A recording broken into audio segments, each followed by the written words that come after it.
He talks about love, and this is an extreme command. He says it's easy enough to love those that love you, and you'll love your friends and your family. But I tell you to love your enemies and those who despitefully use you.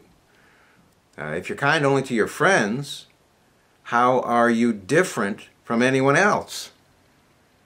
See, Jesus is challenging us to be different from everyone else, and different from everyone else's morality and everyone else's code of honor.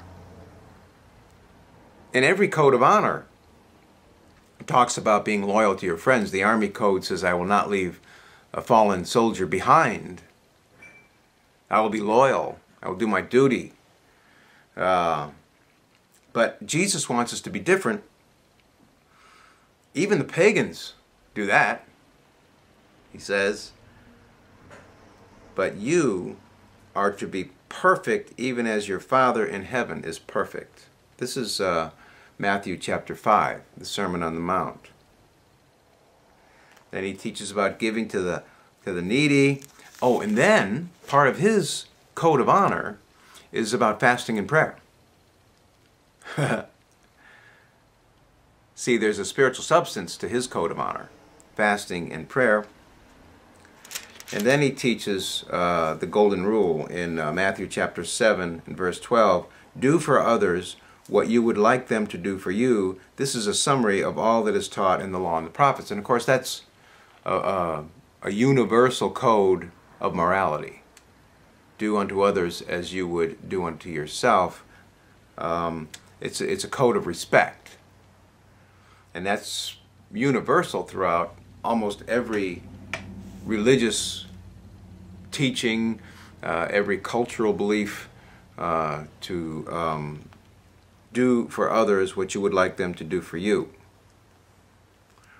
And then finally, he says this. He says, anyone who listens to my teaching and obeys me is wise, like a person who built his house on the rock. Though the rain comes in a torrent, and the floodwaters rise and the winds beat against the house, it won't collapse because it is built on a rock. But anyone who hears my teaching and ignores it is foolish, like a person who builds his house on the sand. When the rains and the floods come and the winds beat against the house, it will wash away like a mighty crash. So he ends his sermon with a command to obey my teaching. See, with the code of honor that is dictated and offered by the gospel of Jesus Christ, obedience to him is the key. Falling in love with Jesus, receiving his forgiveness from the cross, receiving his invitation to live with him for all eternity, is the beginning of the honor code of the Christian. And as a recipient, you see, as one who is offered great gifts, you are offered great gifts. You are offered freedom. You are offered redemption. You are offered forgiveness. You then fall in love with him who has given you these things. And out of a love for him, your obedience is automatic. It's not some begrudging obedience to a commander or a boss or a dictator or a ruler. It's loving obedience to one who has shown his mighty love for you. And there is the code of honor, that Christians would be honorable people.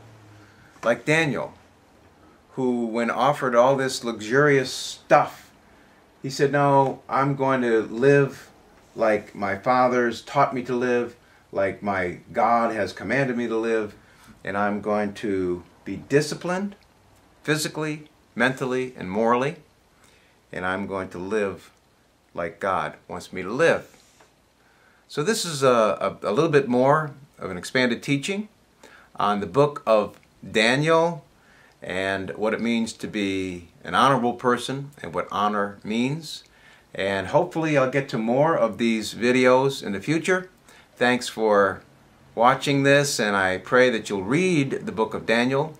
You'll read Matthew chapter 5, 6, and 7, the Sermon on the Mount, and you'll come to an understanding of what God wants for you. God bless you.